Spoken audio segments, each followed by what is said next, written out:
временното състояние на човека позволява той да бъде както от 0 години до 100 годишна възраст, по същия начин от 0 грама и до 100 килограма. Както от 0 милиметра, така и до 1000 милиметра.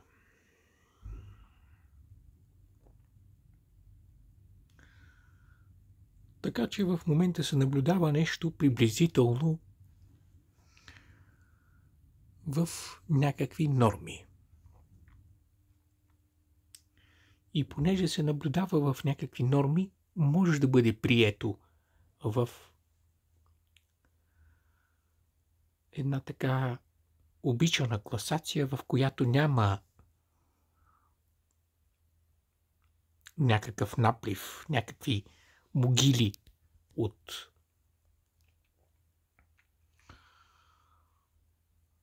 животинска тор.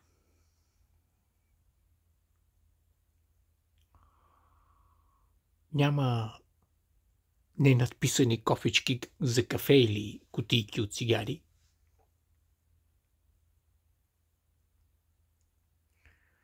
Няма възможност да се изгуби някакво същество някъде или да мръдне, да каже нещо и така нататък в откачено състояние, без да помни какво е станало.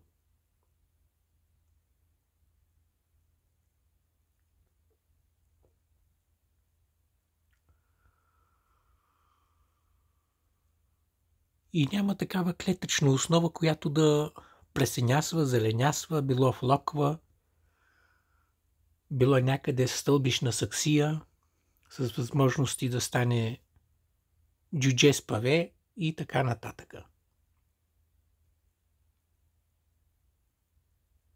Ето защо сега се избира в класацията и това съществуване, тази госпожа.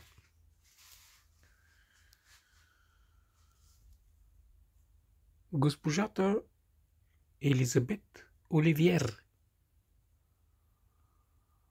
Избира се към Фейсбук профила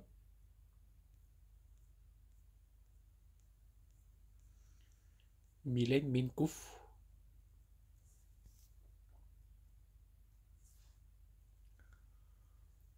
Потвърждава се в момента.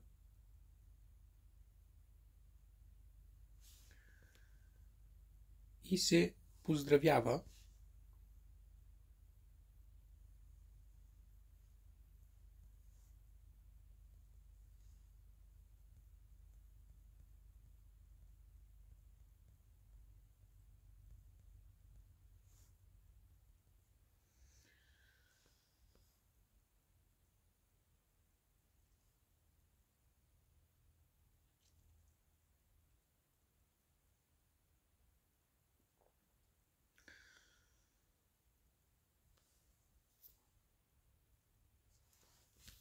това е напълно достатъчно за една добавка към класацията, към обемът на Фейсбук профила, в който не е желано уродливото, изроденото, откаченото и така нататък.